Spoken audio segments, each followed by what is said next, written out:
증시 전문 프로그램 투자 불변의 법칙 필살기 오늘도 활기차게 시작해 보겠습니다. 어서 오세요. 안녕하세요. 안녕하세요. 네. 이번 주 잦은 비 소식에 날씨는 흐렸지만 국내 증시는 먹구름이 조금 걷히는 분위기였어요. 네, 오랜만에 코스피가 한 달 만에 2,000선을 돌파하면서 증시의 회복과 반등에 대한 기대감이 커지고 있는데요. 네. 잠시 후 9월 증시 전망과 이에 대한 대책 꼼꼼하게 짚어드리도록 하겠습니다. 네. 한 주간 주식시장에 정말 다양한 이슈들이 쏟아졌는데요. 그 가운데 투자자들에게 꼭 필요한 정보만을 준비했습니다. 김호영 대표가 살짝 소개해 주시죠. 네, 이번 주 가장 핫했던 테마는 바로 5G가 아니었나 싶은데요. 고공행진을 펼쳤던 관련주들 지금이라도 매수해야 될지 궁금하신 분들이라면 끝까지 함께해 주세요. 네. 자, 그리고 9월 수익의 즐거움을 안겨줄 파이브스타의 다음 주 핵심주 오늘도 준비하셨죠? 네, 그렇습니다. 7, 8월 너무 고생들 많이 하셨는데 이제 9월에는 수익 좀 제대로 보셔야 되겠죠? 이번에 파이브스타에서 또 핵심주들 아주 좋은 종목들 또 골라놨으니까 끝까지 고정해 주세요. 네. 투자자들에게 속 시원한 해법과 전략을 세워줄 투자 불변의 법칙 필살기 세 분과 함께 이제 본격적으로 시작해 보겠습니다.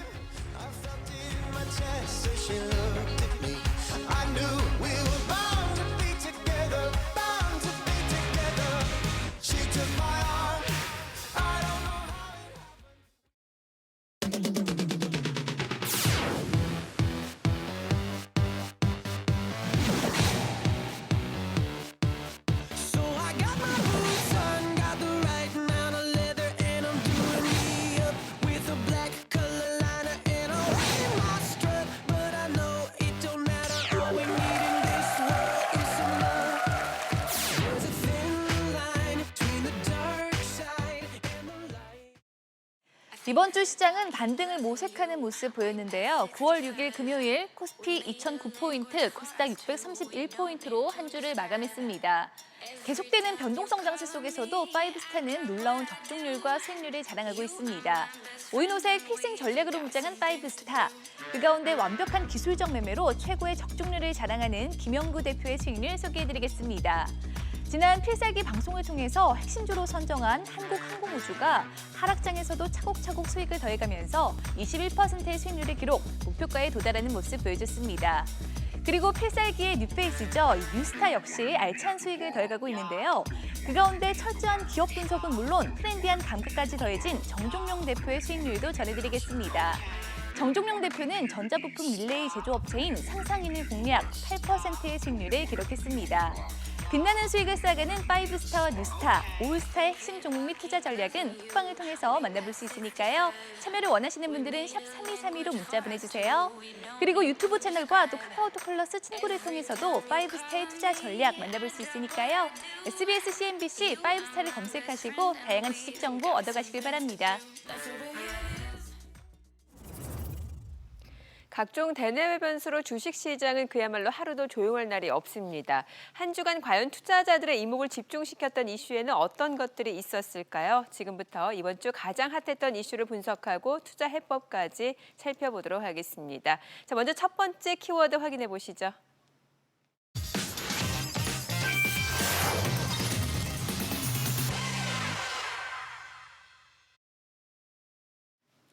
거듭되는 악재로 지난 8월 큰 폭으로 출렁인 국내 증시가 9월에는 과연 어떤 흐름을 보일지 주목되고 있습니다.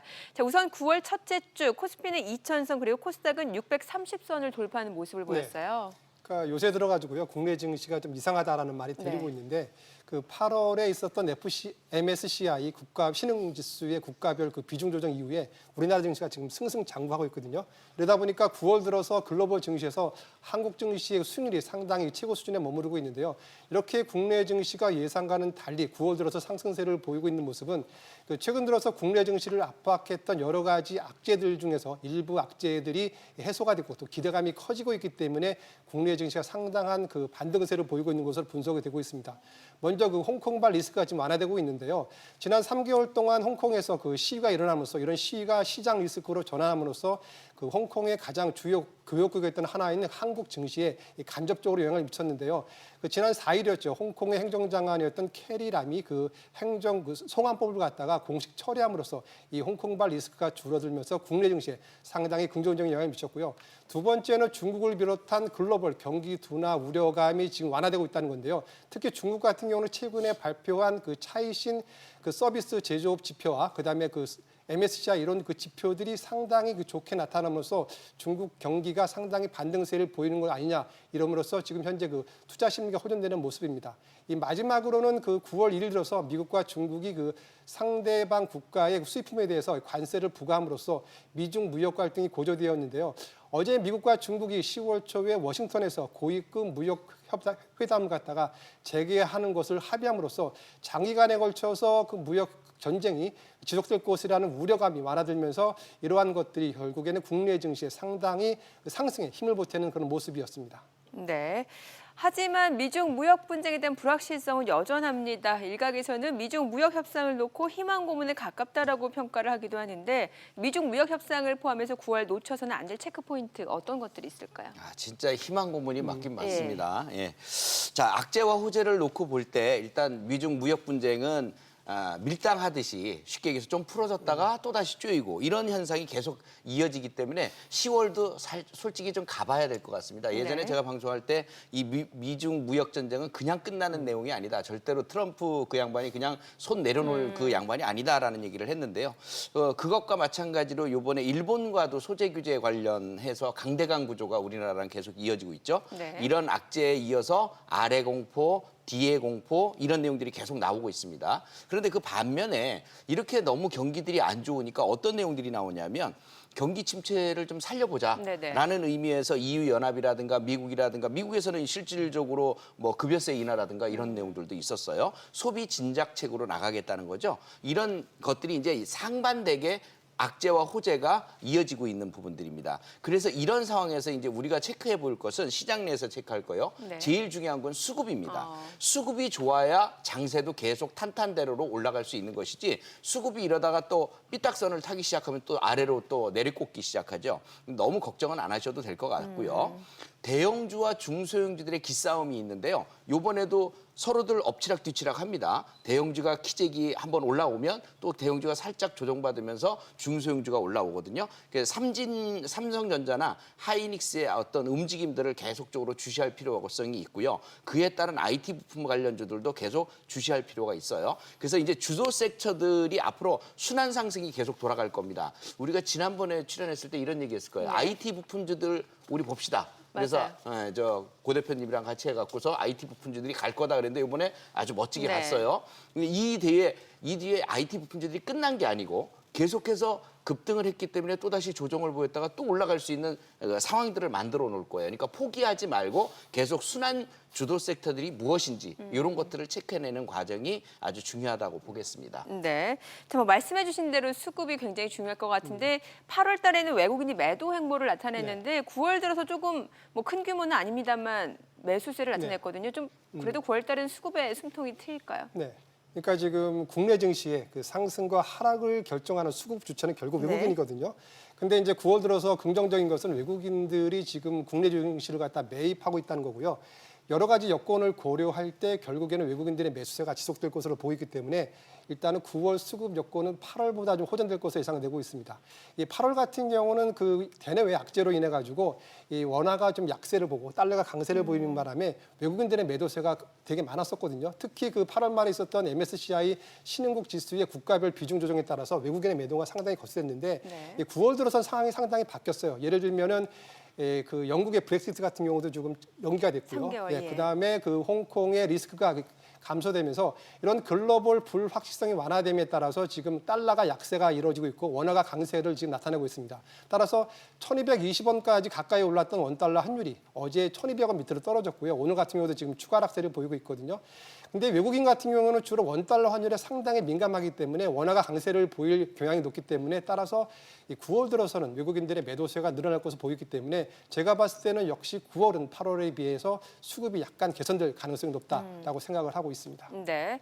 자, 9월 들어 반등세를 보여주고는 있습니다만 지금 대내외 악재가 여전하기 때문에 예측이 그렇게 쉽지는 않은 것 같습니다. 자, 그래도 9월 증시 반등과 조정 가운데 어디에 좀 더 무게 중심을 두고 투자에 나서는 게 좋을지 두 분의 의견, 반등이면 오를 들어주시면 됩니다. 올려주세요. 중립이고 오를 들어주셨는데 의견을 좀 들어볼게요. 네. 중립 이유요. 그러니까 최근에 이제 코스피가 예. 2,000선을 돌파했고 그다음에 코스닥 같은 경우도 630을 제일 탈환했는데요. 결국에 이렇게 그 국내 증시가 반등을 했다는 것은 대내외 악재가 일부 좀 완화되면서 이 불안감이 사라졌다는 것인데 이러한 그 추세가 계속 반등을 하기 위해서는 결국에는 그 9월 17일과 18일에 있을 FOMC 결과에 따라 가지고 추세 반등이 이어지냐 아니면 예. 거기서 끝나냐 이 판가름 날 것으로 보고 있는데요. 최근에 그 월가에 따르면은 일단은 이번 FOMC에서 연준이 0.25%의 기준금리를 인하할 것으로 지금 예상하고 있는데 네. 일부에서는 0.5% 큰 폭의 기준금리 인하를 예상하고 있습니다. 왜 그러냐면 최근에 발표됐던 미국의 제조 지표가 상당히 안 좋았기 때문에 이번에 연준에서 상당 큰 폭의 기준금리를 인하할 것으로 예상하고 있는데요. 예를 들면은 지난주에 그 발표됐던 ISM 그 미국 제조업 지표가 35개월 만에 최저치를 기록함으로써 그 3분기 미국 GDP 예상치가 그 하향 조정되고 있거든요. 따라서 이러한 결과로 인해서 이번 FOMC에서 연준 의원들이 상당히 기준금리를 인하할 것으로 예상되고 있고 따라서 이에 따라서 위험자산, 특히 증시에 대한 선호도가 증가할 것으로 예상되고 있습니다. 따라서 만약에 시장의 기대처럼 FOMC에서 상당 큰 폭의 기준금리 인하할 경우에는 국내 증시의 그 반등폭이 지속될 가능성이 높습니다만 만약에 기대만큼의 그 연준의 그 기준금리가 인하가 덜 된다거나 아니면은 연준의 그 성명이 매파적인 성명이 나온다면은 제가 봤을 때는 반등폭은 제한되지 않을까 이렇게 생각을 하고 있습니다. 17일, 18일이 중요하겠군요. 반면에 김영구 대표는 반등에 더 무게를 두시는 거잖아요. 네, 예. 맞습니다. 일단 두 가지 흐름으로 말씀을 드릴게요. 이번 장세가 반등을 준 것은 핵심 주도주 섹터들이 부활을 했기 때문입니다. 예. 예를 들면 전부 다들 안 좋다고 했던 반도체 섹터에서 투톱인 삼성전자와 SK 하이닉스가 제대로 반등을 그렇죠. 주면서 예. 그것들이 덕산 네오룩스라든가 STI, ICD, AP 시스템 같은 이런 종목들을 끌어올렸어요. IT 부품주들을 끌어올렸다는 거죠. 그것으로 인해서 SK 하이닉스도 삼성전자도 아주 강한 상승을 보였는데요. 얘네들의 상승폭이 SK 하이닉스를 보면 85,000원, 조금 더 올라가면 9만 원 선까지도 예상이 돼요. 근데 이게 네. 다이렉트로 바로 올라가는 건 아닙니다. 그다음에 삼성전자도 목표치가 47,000원, 5만 원까지는 예상이 돼요. 뒤를 이어서 이제 어떤 주도주들이 섹터들이 또 뒤를 받쳐줄 거냐 하는 겁니다. IT 부품주들이 단기적으로 고점을 찍었으니까 조정을 받으면 그 뒤를 받쳐줄 게 약간 바이오 쪽 이런 쪽들도 예상을 해볼 수가 있거든요. 헬릭스미스가 일단 올라온 것도 눈에 띄고 그 ST팜이라든가 주도주들이 몇몇 종목들이 나오는 것도 눈에 띄고 있어요. 그래서 주도 핵심 섹터들이 나타났다는 점이 일단 중요하고 두 번째로 기술적 측면에서 보면 거래소 지수가 가바닥 1891포인트를 찍었고 진바닥은 1910포인트를 찍었습니다. 네. 이번에 코스닥 지수는 가바닥 540포인트를 찍고 진바닥은 582포인트를 찍었어요. 그리고 이번에 박스권 돌파를 하고 넘어갔죠. 그러면 여기서 움직일 수 있는 한계가 있을 텐데요. 그 저항선을 제가 2050포인트, 코스닥은 660포인트 사이를 보고 있습니다. 그럼 그 사이에서 일단 잠깐의 조정이 올 건데 이제 며칠 있으면 추석 연휴입니다. 네. 추석 연휴 전에 약간 조정을 받았다가 네. 다시 거기까지 또 올라갈 것으로 보여져요. 하락폭은 크지 않아요. 그러니까 기술적인 측면들로 볼 때도 추가적인 상승은 남아있기 때문에 약간의 조정만 생각해 두시면 될 것 같다. 이렇게 말씀드립니다. 네, 자 9월달 국내 증시 시원한 반등을 좀 기대를 해보도록 하겠고요. 자 계속해서 이번 주 투자자들의 뜨거운 관심을 받은 금주의 증시핫 키워드 만나보시죠.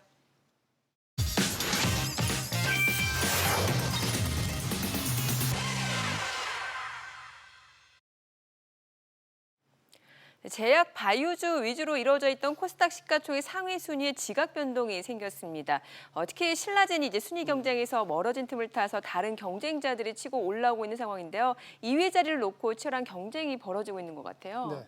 그러니까 이제 어제 종가 기준으로 해가지고 셀트리온이 시총 10조 6,346억으로서요. 부동의 1위 자리를 차지하고 있는데 2위 자리를 놓고 CJ E&M하고 헬릭스미스, 그다음에 KMW가 상당히 가축을 벌이고 있는데요. 그 이유로는 아까 말씀하신 대로 부동의 2위를 자리하고 있던 그 신라젠이 상당히 주가가 급락했고요. 그다음에 CJ E&M이 주가 반등이 없었기 때문에 이러한 현상이 지금 발생이 되고 있습니다. 특히 올해 이번 달 말에 있을 그 임상 3상 결과를 앞두고 개인들의 희망인 헬릭스미스가 지금 주가가 지금 반등하고 있고요.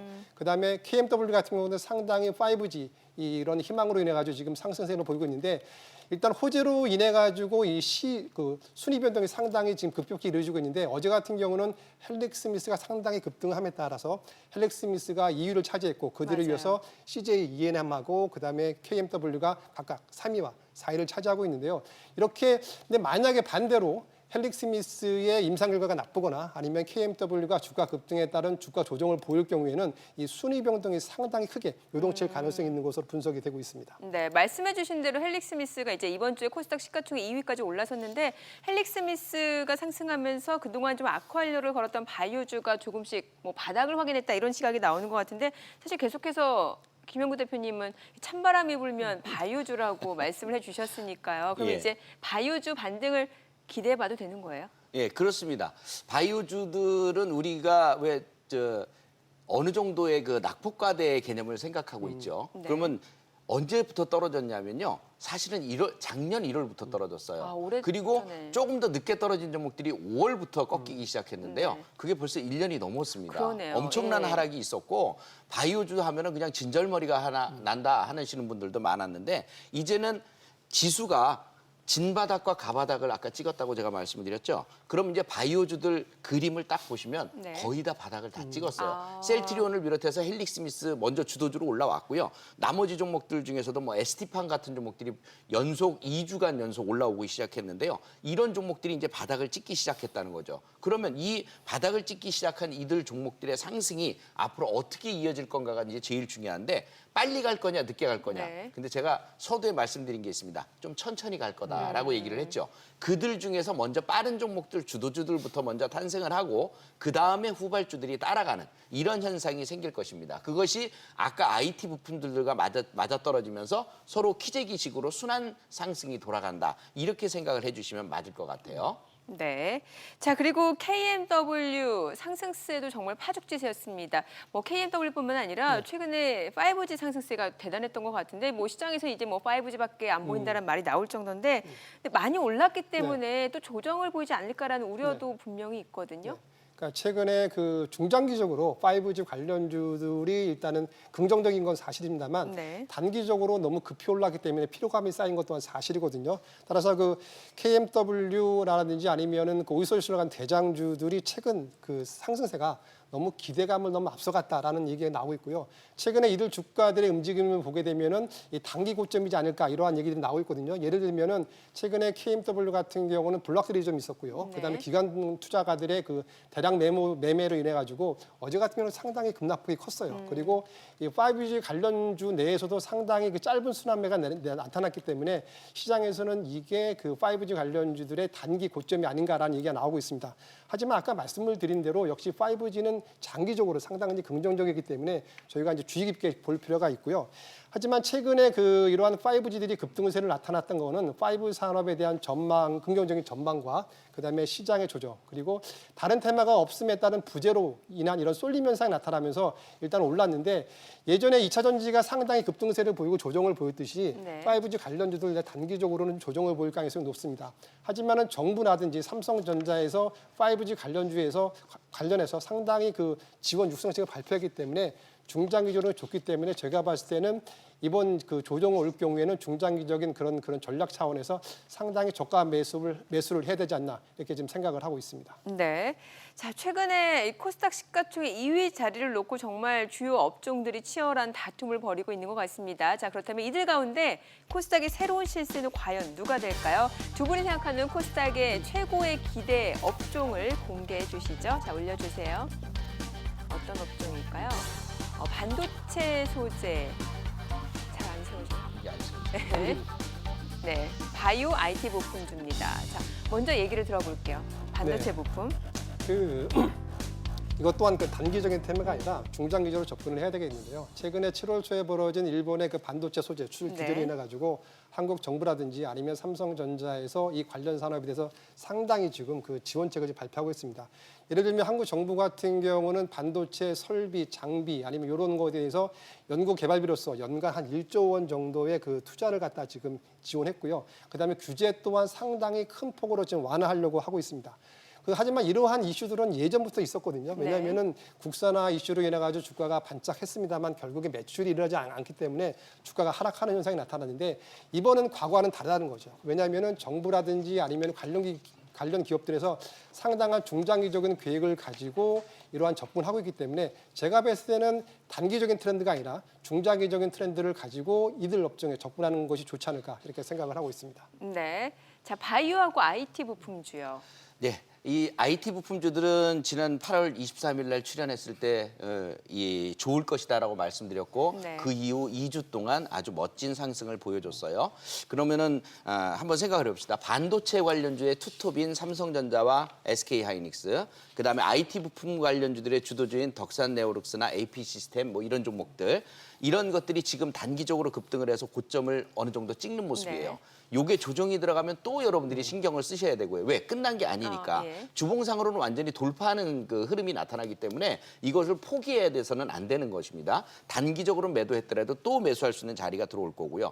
또 한쪽으로는 아까 순환이라고 그랬죠. 네. 그러면 이들 종목들이 조정을 보일 때 그 뒤에 밑받쳐서 올라갈 수 있는 유형들이 뭐냐면 바로 바이오주들이 그 대책이 될 것 같습니다. 일단 셀트리온 3인방이 어느 정도 바닥권에 쌍바닥을 찍고서 올라오는 모습이나 헬릭 스미스가 바닥권에서 이미 그 박스권의 상단부를 돌파하고 넘어간 점, 그다음에 ST팜이라든가 이런 종목들이 뒤를 따라서 주도주가 발생하고 알테오젠이라든가 이런 종목들이 올라오는 흐름들을 보면 충분히 얘네들도 주도의 성격을 나타낸 종목들이 나타날 수 있다. 따라서 IT 부품주와 바이오주들을 같이 믹서시켜서 그 흐름에 따라서 순환 상승에 맞춘 매매 전략이 필요하다. 이렇게 말씀드립니다. 알겠습니다. 자, 지금까지 한 주간 시장에서 가장 핫했던 증시 이슈들 살펴봤고요. 앞서 두 분의 의견 참고하셔서 현명한 대응책 세워나가시기 바랍니다.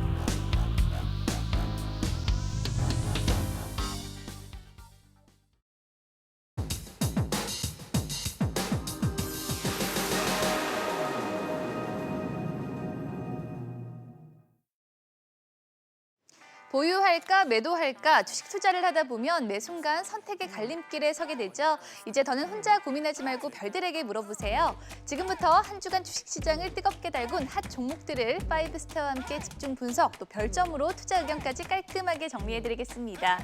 김호영 대표님 준비되셨죠? 네, 대응 전략까지 꼼꼼하게 전해드리도록 하겠습니다. 네, 그럼 첫 번째 종목 만나보도록 하겠습니다.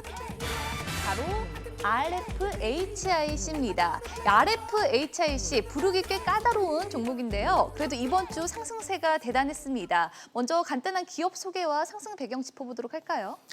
네, RFHIC 이제 부르기가 좀 어렵고 치기도 어려운 종목인데요. 네. 생소하신 분들이 많겠지만 워낙에 5G와 관련해서 이제 기지국을 건설할 때 트랜지스터라든지 이제 각종 통신 장비들을 설치할 때 가장 첫 번째 수혜주로 꼽혔던 종목 중에 하나입니다. RFHIC는 질화갈륨 소재의 증폭기, 그러니까 트랜지스터를 만들 수 있는 세계 4대 기업 중에 하나로 평가를 받고 있는데요. 5G에서는 열 전도성 등의 이유로 해서 질화갈륨에 대한 이 겐이라고 부르는데요. 질화갈륨에 대한 필요성이 커지고 있는 그런 상황입니다. 이 질화갈륨 소재의 트랜지스터는 기존의 제품보다 훨씬 더 효율성이 높고요. 높은 효율과 작은 크기 그리고 열 전도성, 뛰어난 열 전도성을 보여주기 때문에 굉장히 효율성이 높지만 가격이 그동안 비쌌습니다. 그런데 이제 양산에 들어가게 됐고요. 2018년부터 양산이 시작되면서 본격적으로 이제 5G 시대에 들어서면서 트랜지스터에 지라갈륨 소재의 트랜지스터를 활용을 하게 되고 있고요. 지금 최근 들어서 이제 5G 가입자 수가 빠르게 늘고 있습니다. 연내 500만 명 돌파를 할 것이다라는 예상이 높아지고 있는데요. 이와 관련해서 관련 종목들, 특히 대장주가 KMW 시가총액 5위까지 코스닥 내에서 시가총액 5위 안에까지 들 정도로 상승이 가파른 상승이 나오고 있는데요. 이런 영향들이 이제 최근에 RFHIC의 주가 상승의 주 요인이었던 것 같습니다. 네, 이 강한 상승을 보여준 RFHIC 앞으로 더 오를 여력이 남아 있을지 김우영 대표의 투자 별점 확인을 해보도록 하겠습니다. 별점 4점을 주셨네요.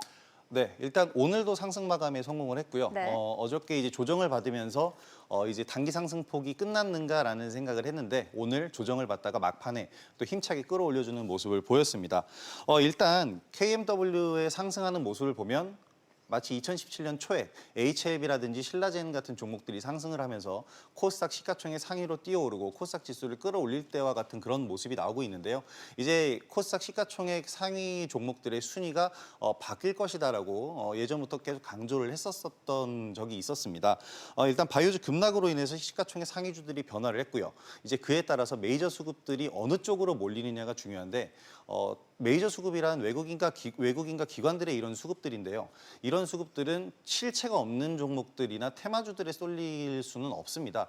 그렇기 때문에 확실한 실체를 가지고 있고 내용적으로 분명한 이 통신 장비주들, 5G를 골자로 한 통신 장비주들의 수급이 몰리고 있기 때문에 당분간의 상승도 가능하고요. 특히 종목 범위가 넓어지고 있는 가운데 RFHIC 같은 종목들을 단기적인 상승폭도 충분히 가능하기 때문에 앞으로 계속해서 좀 관심주로 두셔야 할 것 같습니다. 네, 이 지난 방송에서도 대표님과 이 5G 관련주에 대해서 이야기를 나눴었잖아요. 그때 최선호주로 KMW를 선정을 해주셨고 상승 추세가 가능할 것이다라고 말씀을 해주셨는데 이후에 많이 올랐어요. 지금은 좀 어떨까요? 최선호주에 대한 마음 바뀌었을까요? 일단 시가총액 5위 안에 들어왔고요. 네. 들어왔기 때문에 어떻게 보면 계속해서 더 반대로 역설적으로 수급이 좋아질 가능성이 큽니다. 하지만 너무 많이 올랐죠. 너무 많이 오른 감이 있고요. 이제 지금 올라타기에는 조금 높지 않을까라는 생각이 드는데 사실 이런 KMW 같은 종목들은 상승할 때 눌림목이라는 구간을 주질 않습니다. 그러니까 매수할 만한 이 가격을 주지 않고 그냥 상승을 하는 그런 경향들이 있기 때문에 지금 이제 보유자의 영역이다라고 생각을 하셔야 되겠고요. 종목들이 굉장히 다양해졌습니다. 최선호주에 대한 마음이 바뀌었다기보다는 종목들이 굉장히 다양해지고 범위가 넓어졌기 때문에 방금 소개해드린 RFHIC라든지 또 오늘 급등을 했다가 잠시 조정을 받았는데요. 최근 급등을 했었던 전파기주 같은 종목들도 있고요. 지금 담아줄 5G 관심 종목도 이제 잠시 후에 공개를 해드리도록 하겠습니다. 네, 그럼 계속해서 시장에 주목을 받은 또 다른 핫 종목 만나보도록 하죠. 바로 SK 하이닉스입니다. 이 SK 하이닉스 주가가 약 4개월 만에 8만 원 탈환에 성공했습니다. 이 최근 주가 상승 요인 뭐라고 볼 수가 있을까요? 충분히 예상했던 부분이었다라고 말씀을 먼저 드리고 싶은데요. 삼성전자와 SK 하이닉스에 대해서는 그동안 지속적으로 매력이 높다라고 말씀을 드렸습니다. 이유는 이제 하반기 업황 회복에 대한 기대감인데요. 작년부터 올 상반기까지 삼성전자와 SK 하이닉스 등 반도체 이 투탑 종목들은 지속적으로 조정을 받아왔습니다. 이유는 글로벌 경기 둔화, 그리고 그에 따른 수요 감소 그리고 반도체 가격 하락에 맞물리면서 계속 조정을 받았는데요. 이러한 반도체 업황이 2019년 하반기부터는 턴어라운드 할 것이다라는 예상이 지배적이었고요. 그에 대한 지금 효과로 반도체 업황이 안 좋았는데 주가가 내렸으니까 좋아지려면 다시 그 정도는 회복이 돼야겠죠. 지금 자기 자리를 찾아가고 있다라고 보시면 될 것 같습니다. 또 다른 이유로는 이제 최근에 글로벌 데이터 센터 세계 최대의 이제 클라우드 시스템을 보유를 하고 있는 아마존도 이제 데이터 센터를 확장할 것이다라는 얘기를 했는데요. 데이터 센터를 확장하게 되면 메모리 반도체의 수요가 급증을 하게 됩니다. 이에 따라서 이제 수급이 본격적으로 개선이 될 거라고 생각을 하고요. 여기에 일본의 반도체 소재 수출 규제가 또 한몫을 했는데요. 반도체 소재 수출을 규제를 하면서 지금까지 쌓여있던 반도체 재고 물량이 오히려 빠르게 소진되는 효과를 발휘를 했습니다. 그러면서 가격 하락폭이 둔화된 점도 최근에 이제 반도체주 삼성전자와 SK하이닉스의 주가 상승을 좀 이끌었다고 봅니다. 네, 이 김호영 대표님은 항상 SK 하이닉스보다는 삼성전자에 후한 점수를 주셨는데 이번 주 삼성전자가 동반 상승세를 나타냈습니다. 삼성전자에 대한 투자 의견도 좀 들어보면 좋을 것 같아요. 여전히 매수하셔도 매력적이고 또 보유하셔도 된다라고 말씀을 드리겠는데요. 최근 단기 상승폭이 좀 있습니다. 그래서 지금 자리에서 매수하기에는 조금 부담이 되실 거예요. 왜냐하면 얼마 오르지 않은 감이 있더라도 삼성전자가 워낙에 무겁기 때문에 이제 지금 정도의 상승폭은 좀 많이 올랐다라고 보셔야 될 것 같습니다. 한 43,000원 이하권 매력적인 가격이다라고 계속 강조를 해드렸었는데요. 여전히 어쨌든 보유 그리고 매수 관점에는 변화가 없습니다. 일단 SK 하이닉스와 내용적으로는 같다고 보시면 될 것 같고요. 특히 삼성전자 같은 경우에는 시샘 반도체 등 신사업 투자를 규모를 늘리고 있기 때문에 충분히 더 상승 가능하고 매력적이라고 봅니다. 네, 그럼 SK 하이닉스에 대한 투자 별점 확인을 해보도록 하겠습니다.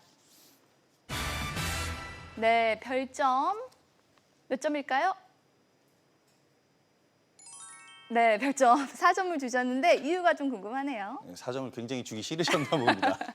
네. 일단 최근에 많이 오르긴 했는데요. SK하이닉스 같은 경우를 단기적으로 제가 보고 4점을 드린 건 아닙니다. 적어도 내년 상반기까지는 끌고 가시라는 의미에서 별점을 4점을 드렸고요. 물론 지금 신규 매수 가담하기는 상당히 부담스럽습니다. 왜냐하면 이번 주 한 주간 너무 많이 올랐습니다. 그래서 추석 전까지 일단은 기회를 좀 포착을 해보시는 게 좋을 것 같고요. 추석 전까지는 이제 좀 특수성이 있죠. 수급이 약해지는 특수성이 있기 때문에 오히려 주가가 매수하기 매력적인 가격으로 조정을 받을 가능성이 높고요. 추석 이후에 본격적으로 메이저 수급이 유입이 된다면 주가 상승, 본격적인 랠리가 또 시작이 될 거라고 봅니다. 네, 그럼 계속해서 한 주간 시장의 주목을 받은 마지막 핫 종목 확인을 해보도록 하겠습니다. 바로 한화 에어로스페이스입니다. 이 한화 에어로스페이스는 방위 산업 관련주죠? 네, 방위산업 관련주이고요. 일단 최근에 상승했었던 요인들이 몇 가지가 있는데요. 굉장히 가파른 상승폭을 보여준 기업입니다. 일단은 첫 번째 이유가 자회사인 한화시스템이 8월 26일에 한국거래소에 상장 예비 심사 청구서를 제출을 했습니다. 한화에어로스페이스가 그 지분율 52.9%를 보유를 하고 있는데요. 한화시스템의 2019년 매출액만 1조 6천억입니다. 그리고 영업이익은 829억 원인데요. 1조 6천억짜리 매출을 올리는 자회사가 상장을 한다는 건 주가에 상당한 임팩트를 제공을 할 겁니다. 그리고 일단 이 방위 산업주인데 8월 30일 날 국방 예산이 50조 원으로 편성이 됐습니다. 이에 대한 직접적인 수혜가 예상이 되고요. 더불어서 이제 한화에어로스페이스 그 기업 자체로도 최근에 항공 엔진 부분에서 장기 계약 체결로 수익성이 개선이 됐고요. 방산 부분에서는 K9 자주포 수출 물량이 증가를 하고 있습니다. 이렇게 실적적으로 개선이 되면서 최근 주가 상승을 이끌고 있습니다. 네, 그렇다면 한화 에어로스페이스가 계속해서 투자 매력을 뽐낼 수 있을지 투자 별점 바로 확인을 해보도록 하겠습니다. 별점 3점을 주셨네요. 일단 한화에어로스페이스는 제가 8월 27일 날 MTS를 통해서 추천을 드렸었던 종목입니다. 그때 목표 주가를 42,000원을 제시를 해드렸는데요. 그 목표 주가를 도달을 했기 때문에 일단 별점 3점을 드렸고요. 결국은 이겁니다. 너무 많이 올랐다. 최근에 너무 많이 올랐기 때문에 일단은 단기적으로 좀 쉬어갈 자리이고 하지만 이제 한화시스템 그 매출액 1조 6천억짜리 자회사가 상장한다는 건 상당히 임팩트가 크기 때문에 그리고 최근에 실적 호전 등 호재들이 너무나도 많기 때문에 관심주로는 2대, 이제 가격적으로는 조금 더 기다려보자는 의미가 되겠습니다. 네, 지금까지 한 주간 시장을 뜨겁게 달군 핫 종목 만나봤는데요. 앞서 5스타의 투자 별점 참고하시길 바라고요. 또 시장의 핵심 종목들 5스타 톡방을 통해서도 만나볼 수 있으니까요. 참여를 원하시는 분들은 샵 3232로 문자 보내주세요. 그리고 똑똑한 주식 투자를 위해서 뉴스타가 떴습니다. 정종용 대표만의 성공 투자를 위한 핵심 노하우 기대해봐도 되겠죠? 안녕하세요. 톡톡한 투자의 정종용 대표입니다. 신선한 바람과 함께 우리 시장에도 반가운 반등이 찾아왔습니다. 이번 주 톡방에서는 어떤 이슈들이 있었을까요? 톡방에서 뽑은 투자 키워드 첫 번째, 바로 시장을 관통하는 이슈입니다. 지금 매스컴을 가장 장악하고 있는 이슈가 무엇일까요? 바로 조국 법무부 장관 후보자입니다. 사모펀드로부터 시작된 의혹은 이제는 펀드를 넘어서 웅동학원, 그리고 자녀들의 대학 입시까지 번지고 있습니다. 저는 서울대, 고려대 학생들이 촛불 집회 때부터 이번 이슈를 유심히 지켜보았습니다. 이번 사안에 대한 옳고 그름의 판단보다는 관련주로 수익을 거둘 수 있느냐, 없느냐에 먼저 주목했기 때문입니다. 조국 법무부 장관 후보자의 임명이 확정될 경우 조국 관련주 화천기계가 상승할 것이고 임명이 불발될 경우 하락할 것이 자명했기 때문입니다. 이번 주 톡방에서 뽑은 투자 키워드 두 번째는 바로 기회를 알아보는 안목입니다. 그럼 이번 이슈를 어떻게 활용해야 수익을 낼 수 있었을까요? 8월 23일 서울대와 고려대에서 1차 촛불 집회가 열리는 날 이런 뉴스가 있었습니다. 조국, 사모펀드, 웅동학원, 사회환원. 바로 조국 법무부 장관 후보자가 사모펀드와 웅동학원을 모두 사회에 환원한다는 기사였습니다. 여기서 저는 이렇게 생각했습니다. 사모펀드와 웅동학원을 포기한다는 말은 결국 법무부 장관직은 절대 포기하지 않겠다라는 강한 의지라고 봐도 되겠구나. 아마 저 말고도 많은 분들이 이렇게 생각하셨을 겁니다. 이번 주 톡방에서 뽑은 마지막 투자 키워드 세 번째는 바로 승부수입니다. 23일 장중에 나온 속보를 확인하고 바로 조국 후보자의 임명에 베팅하였다면 과연 결과는 어떻게 되었을까요? 23일 장중에 나온 속보를 확인하고 3,175원 종가로 매수한 화천기계는 아직 임명이 확정되지는 않았지만 법무부 장관 임명에 대한 기대감으로 최고 4,960원, 무려 56%에 달하는 상승을 보여주었습니다. 대다수의 사람들이 스캔들에만 집중할 때 누군가는 이렇게 큰 돈을 벌 수 있었던 것입니다. 모든 이슈는 돈이 될 수 있는 기회입니다. 그리고 지금도 이렇게 돈이 될 수 있는 기회들은 산재해 있습니다. 다만 우리가 알아볼 수 있는 안목이 없을 뿐입니다. 그렇다고 무턱대고 뛰어들다간 낭패를 볼 수 있는 만큼 철저한 계산과 전략이 필요한데요. 돈이 될 수 있는 기회를 알아보는 안목은 물론 공략법을 제대로 배워보실 분들은 저 정종용 대표의 무료 카톡방으로 찾아오시면 됩니다. 톡톡한 투자와 함께 언제나 똑똑한 투자 하시기 바랍니다. You miss me? I miss all of y'all. All y'all girls standing together like that. I can't take it.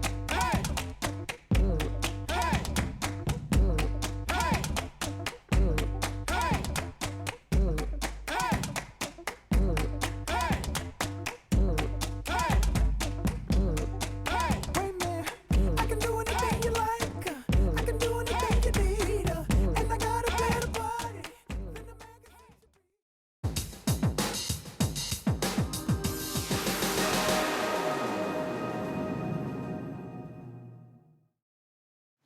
주식시장에서 손실은 줄이고 수익을 극대화하기 위해선 철저한 전략이 필요하겠죠.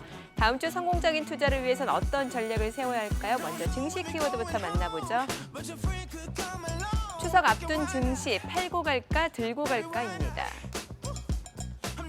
추석 이제 정말 코앞으로 다가왔는데 이제 다음 주면 연휴가 시작이 되는데 뭐 들뜨는 기분은 좋지만 우리 주식 투자하시는 분들은 좀 불안하실 것 같아요. 보통 그 연휴 전후로 주가가 하락하는 이른바 추석 징크스가 있다고 하잖아요. 그러니까 이제 국내 증시에서 이른바 그 긴 연휴의 그 명절 전후로서 주가가 하락하는 이른바 그 추석 징크스가 있는데요. 최근에 국내 증시가 그 대내의 변수로 인해서 그 출렁거렸기 때문에 이 투자자들이 그 추석 이후의 주가 흐름에 대해서 상당히 그 관심이 지금 집중되고 있습니다.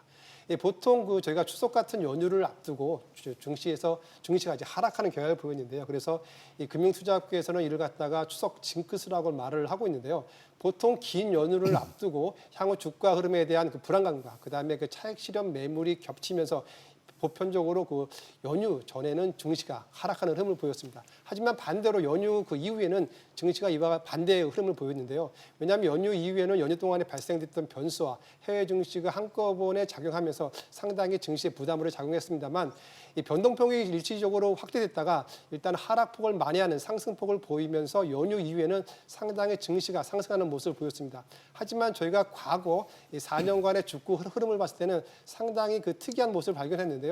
그 추석 전후 5 거래일을 갖다가 주가 흐름을 봤을 때 15년과 16년에는 추석 전에는 주가가 하락하고 이후에는 상승하는 모습을 보였습니다만 반대로 2017년과 18년에는 추석 전에는 주가가 상승하고 그다음에 추석 이후에는 주가가 하락하는 모습을 보임에 따라서 추석 징크스가 좀 사라지지 않나 이러한 그 분석들이 지금 나오고 있는 상황입니다. 네. 자, 그래도 이번 추석 휴장일은 이제 이거래일로 예년 대비는 좀 짧은 편이라서 변동폭이 제한적일 것이다 이런 얘기가 많은데 어떻게 보세요? 예, 변동폭은 제한 예상됩니다. 예. 지수 저항선에 좀 포커스를 맞추면 되겠는데요.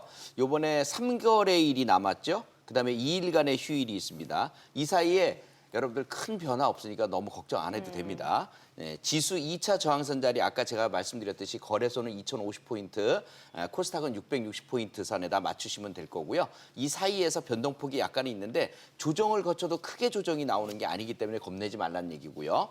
추석 전 전략을 말씀을 드리면 반도체 투톱, 삼성전자, SK하이닉스, IT 부품주들 이런 것들 단기적으로 좀 올라왔어요. 이제는 좀 단기 측면에서는 일단 매도 쪽으로 한번 보는 것도 괜찮고 그다음에 아까 김호영 대표님 얘기했던 것처럼 삼성전자, SK하이닉스는 중장기적으로 보는 투자자지 뭐 단기 투자자는 아니니까 그래서 IT 부품주들은 일부 매도했다가 다시 또 저점에서 매수하는 이런 재매수 전략을 중기 쪽으로도 끌고 갈 생각을 해줘야 되고요. 바닥권에서 태동하는 종목들도 같이 보시는 것이 필요해요. 바이오주들 같은 경우. 그래서 IT 부품과 바이오 제약들을 같이 놓고서 비교해보면서 매매하는 전략. 이런 것들이 필요해 보이고 추석 전에 만약에 살짝 조정이 들어오잖아요. 네. 그 조정권을 이용해서 매수할 수 있는 종목들도 체크해 주는 게 좋겠어요. 네. 김호영 대표도 연휴 앞두고 있으니까 전략 좀 세워주세요. 네, 일단 다음 주 3일이 굉장히 중요하겠고요. 네. 일단 지금까지 상황으로 보면 당연히 현금화를 하셔야 됩니다. 추석 연휴가 이번에도 짧긴 짧은데요. 최근 트렌드를 보면 주말 이틀만 해도 돌발악재가 보통 나오는 게 아닙니다. 특히 미국 대통령의 트위터는 굉장히 시한폭탄으로 작용을 하고 있기 때문에 뭐 하나 신뢰를 가져서는 안 된다고 생각을 합니다. 그래서 올라와 줄 때마다 빠른 현금화가 필요가 하겠고요. 지금 마침 지수가 반등을 잘 해줬고 그에 따라서 종목들도 상승세를 보였습니다. 특히 많이들 보유하고 계셨을 바이오주들이 바닥권에서 많은 반등을 보였습니다. 떨어진 폭도 많지만 최근의 반등폭도 결코 무시할 수 있는 수준은 아니기 때문에 이 흐름을 통해서 현금화를 좀 시도를 하시고요. 연휴 기간 동안 돌발악재가 나올 수가 있습니다. 이 부분을 상당히 조심을 해야 됩니다. 다만 다음 주 월, 화, 수 3일 동안 과도하게 하락이 나온다면 오히려 그 부분에서는 김영 대표님이 말씀해 주신 대로 오히려 공격적인 매수를 베팅을 할 수 있는 전략도 함께 필요하다고 봅니다. 네. 자, 증시 키워드를 통해서 시장 향방과 전략까지 살펴봤습니다. 자, 그렇다면 다음 주 내 계좌를 화사하게 만들어줄 종목은 무엇일까요? 만나보기에 앞서서 파이브스타 두 분이 방송과 모바일을 통해서 추천한 종목들 수익률 점검 먼저 해보도록 하겠습니다. 자, 먼저 김영구 대표 AS 종목입니다. 에코마케팅, 지난 방송에서 핵심주로 선정한 종목이죠. 예, 맞습니다. 17년대 한우물을 파고 있는 퍼포먼스 마케팅 기업이라고 말씀을 드렸고 또 그리고 DB도 고객 관련 DB도 상당히 많이 보유하는 그런 기업이고 이제 앞으로도 우리가 광고 시장을 본다면 동영상 광고를 꼭 이제 체크해봐야 되는 이런 아주 좋은 기업이라고 그랬어요. 프로그래매틱 광고 시장의 성장 앞으로도 이어질 것이라고 말씀드렸고 데일리 앵콜을 통한 미디어 커머스도 역시 좋다. 그래서 외형과 초고속 성장도 예상이 된다. 그래서 여러분들에게 말씀드렸죠. 그때 매수를 여러분들에게 제시해드렸던 가격이 27,000원 선 전후까지 매수라고 했어요. 그 가격대에서 매수했으면 이번 주에만 벌써 한 10% 정도는 올라왔을 겁니다. 35,500원까지 올라왔었으니까요. 그래서 그런 등락거듭이 있는데 일단 27,000원까지 잘 매수를 해놨으니까 제가 정해드린 목표치가 얼마냐면 1차 32,500원, 2차는 35,000원까지입니다. 아직도 여유 충분히 있고요. 가지고 계시는 물량들 제가 매도하라는 사인이 나올 때까지 또는 목표치까지 보면서 분할 매도를 해나가시면 될 겁니다. 매수 잘 해놓으셨습니다. 네. 자, 그리고 김호영 대표의 AS 종목입니다. SP 시스템스입니다. 단기에 놀라운 수익률을 기록한 종목인데 AS 전략 세워주세요.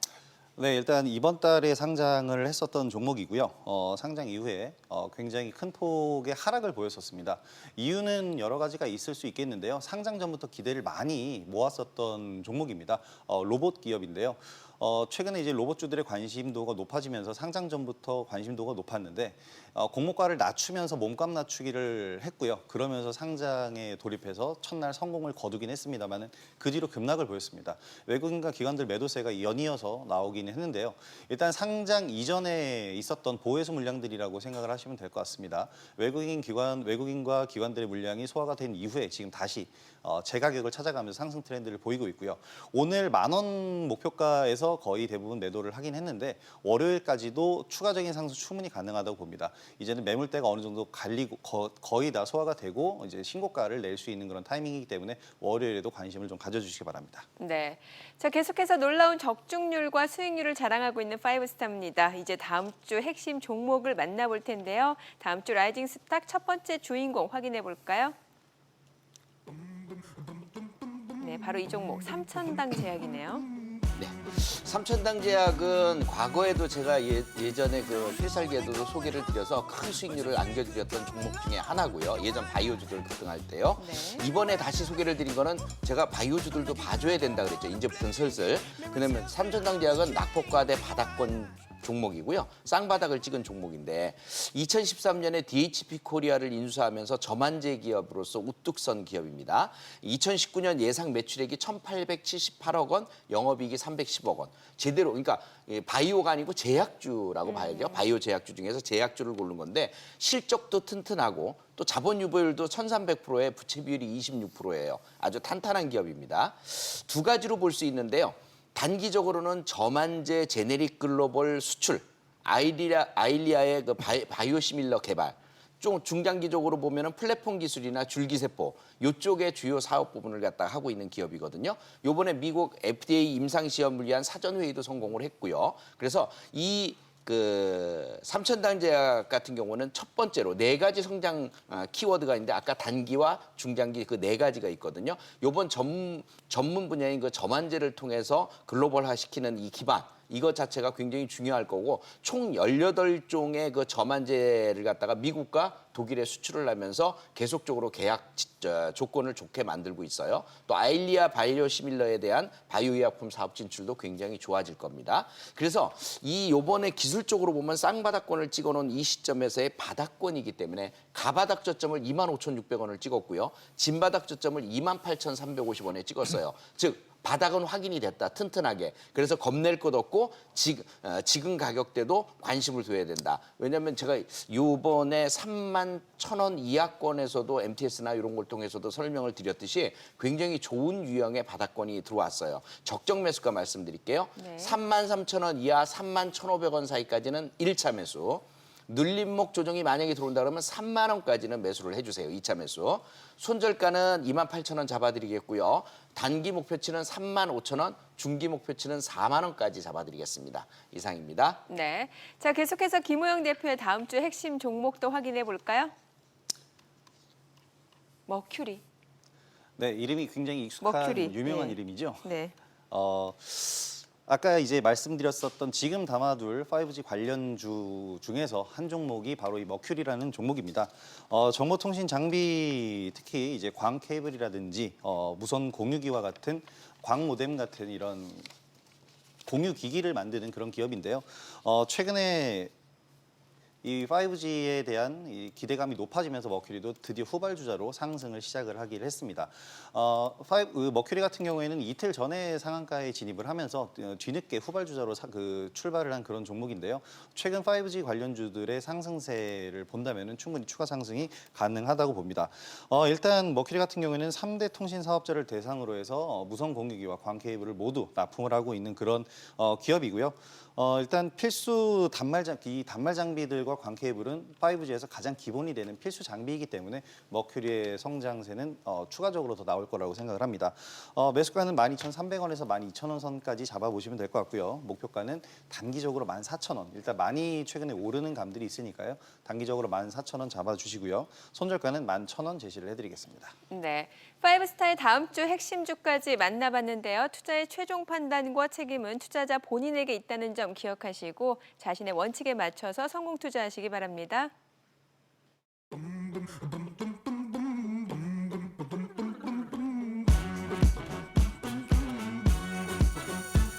Don't know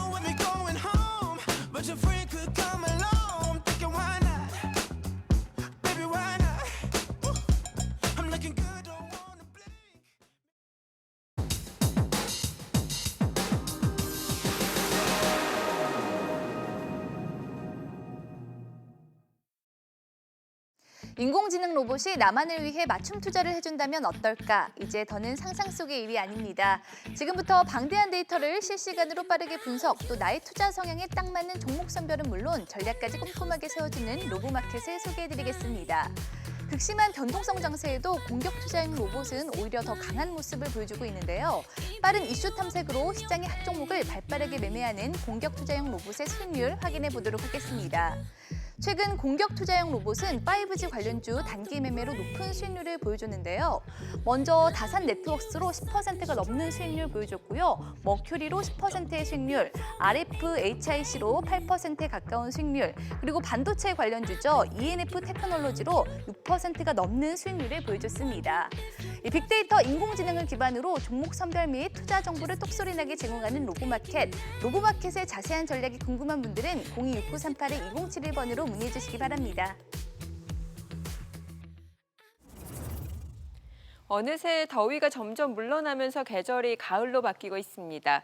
여름 내 우울했던 여러분들의 계좌도 올가을은 풍성한 수확의 시기를 맞이할 수 있길 기대해봅니다. 저희는 다음 시간 더 알찬 소식으로 돌아오겠습니다. 그리고 대표님, 네, 주식 아는 만큼 보이고 보이는 만큼 수익 난다. 투자 불만의 법칙 필살기는 계속됩니다. 계속됩니다.